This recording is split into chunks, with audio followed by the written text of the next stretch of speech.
మన ఈ 5 సంవత్సరాలు అంటే దాదాపుగా 1,30,000 కోట్లు మనకి అదనపు ఆదాయం చేతిలో ఉండిండు. ఈ అదనపు ఆదాయం 1,30,000 కోట్లు మన దగ్గర ఉంటే మనం ఎన్నెన్నో ఏమేమో చేసే అవకాశం మనకు కూడా ఎంతగానో వెసులుబాటు ఉండేది.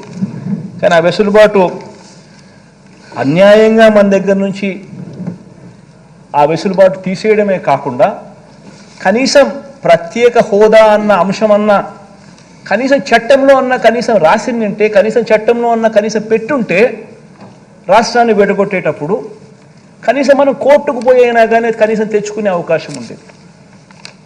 రాష్ట్రాన్ని అడ్డగోలుగా విడగొట్టడమే కాకుండా దాన్ని ప్రత్యేక హోదాను కనీసం చట్టంలో కూడా చేర్చలేదు.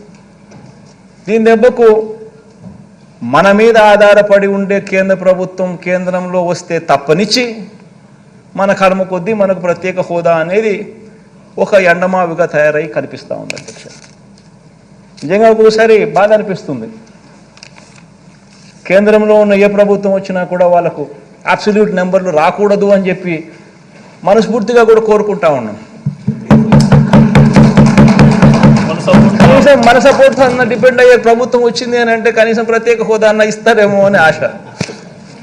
అన్ఫార్చునేట్గా విడగొట్టడమే ఒక అన్యాయం అయితే కనీసం రాష్ట్ర విభజన చట్టంలో దాన్ని పెట్టకపోవడం ఇంకా దారుణం అధ్యక్ష.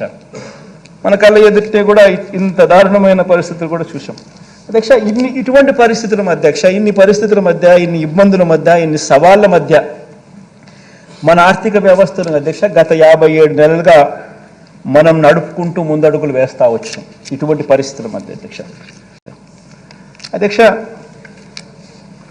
ఒక్కొక్కసారి బాధ అనిపిస్తుంది అధ్యక్ష. ఎందుకంటే 13,000 కోట్ల రూపాయలు ప్రతి సంవత్సరం రాష్ట్ర ప్రభుత్వానికి అదనపు ఆదాయంగా వచ్చే పరిస్థితి ఇలానే కొనసాగిందంటే చంద్రబాబు నాయుడు గారు 5 సంవత్సరాలు అంటే 65,000 కోట్లు, మన ఈ 5 సంవత్సరాలు అంటే దాదాపుగా 1,30,000 కోట్లు మనకి అదనపు ఆదాయం చేతిలో ఉండిండు.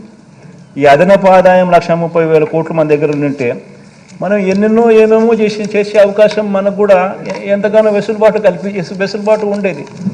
కానీ ఆ వెసులుబాటు అన్యాయంగా మన దగ్గర నుంచి ఆ వెసులుబాటు తీసేయడమే కాకుండా కనీసం ప్రత్యేక హోదా అన్న అంశం అన్న కనీసం చట్టంలో అన్న కనీసం రాసిందంటే కనీసం చట్టంలో అన్న కనీసం పెట్టుంటే రాష్ట్రాన్ని విడగొట్టేటప్పుడు కనీసం మనం కోర్టుకు పోయినా కానీ కనీసం తెచ్చుకునే అవకాశం ఉండేది.